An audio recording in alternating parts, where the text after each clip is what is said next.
Somebody came up to me after a workshop and asked, Tom, you're an expert at so many things. How can I become an expert? And I said, well, first of all, I'm not an expert at a lot of things. I've fooled you. I'm an expert at like one or two things, and they're very small, very narrow things.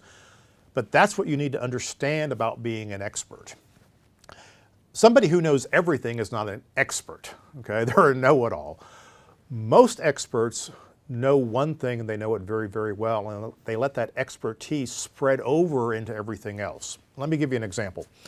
When I started doing advisory work, actually before I became a consultant, I wanted to elevate my expert status, so I used to write magazine articles. And once you're published in a magazine, and granted, this is 15 years ago when people still had magazines. Once you're in a magazine, you're an expert. It doesn't matter what you wrote about, you're an expert because somebody published you. And there was a lot of truth to that. You didn't have to know anything. The fact is, you're a published author on this subject. The first thing I published on happened to be on labor best practices, specifically about payroll best practices. And I'd had a staffing company before, so okay, I'm an expert on labor, right? Did that make me an expert on anything else? No, but when somebody asked me a question, I could relate back to my expertise about labor and say, in the labor industry, here's how we would look at that. So now your expertise just spilled over into whatever else that you were talking about. And people who were using you as an expert look at that adjacency and they go, oh, he's just being modest. He really knows more things. Now, how can you be an expert?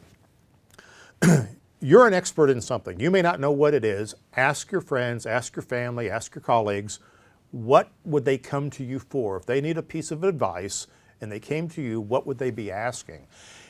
And it may surprise you. It may be, how to build model cars.